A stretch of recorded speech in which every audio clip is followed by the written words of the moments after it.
Muna yan, pag-usapan natin ang mga watersheds na napaka-importante sa ating country development. Kaya naman pag-usapan natin ang mga research and development na nagagawa tungkol dito sa Tuklas Pinas.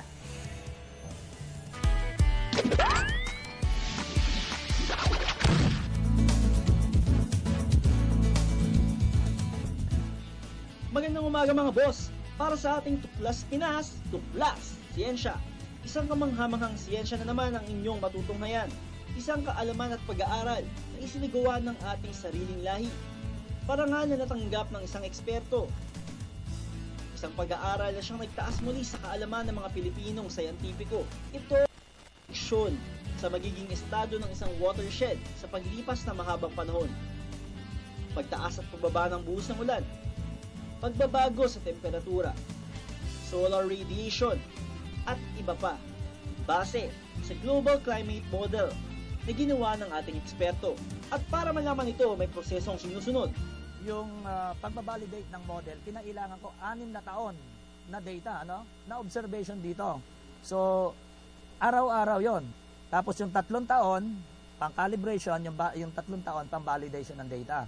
At pangalawa, sa rainfall naman, gumamit ako 30 years 30 years, from 1961 to 1990, then another 20 years from 1991 to 2020. Nung ma-process ko yung data na yon, nilink ko yung climate change model sa hydrologic model para makita ko yung behavior in the near future. Ano ba ang water balance by 2020? Ano ba ang water balance by 2050? Ano ba ang water balance distribution by 2080? Ang mangyayari, yung maulan, lalong uulan. Yung A1B scenario at saka A2 scenario, yung maulan, lalong uulan. Yung dry, lalong mainit. Ideally kasi, dapat, kung kahit summer, may tubig. Pero ang nangyayari, pag summer, lalo nang nag-dry. Influence kasi ng temperature yan Predictive. Ito ang salitang lumalarawan sa kanyang pag-aaral na isinagawa. Na sa ngayon pala ay marami na ring nakikinabang. Karamihan, mga estudyante. Ayon din sa kanyang pag-aaral, may tutugma ang mga ito sa epektong nangyayari sa ating bansa.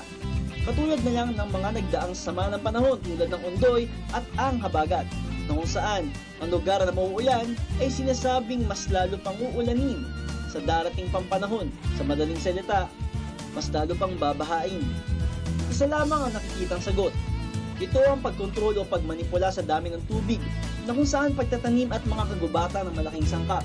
Kaya nating i-manage even the quality ng water, para hindi pag-ulan, ang kulay ng tubig natin ay parang chocolate na, samantalang dito umulan pero kitang-kita ninyo, still very fresh, very clear yung water, Ganito po ang gusto nating mangyari sa bawat watershed sa Pilipinas, hindi lamang dito sa Mount Makiling Forest Reserve, kundi sa iba pang dito sa ating bansa.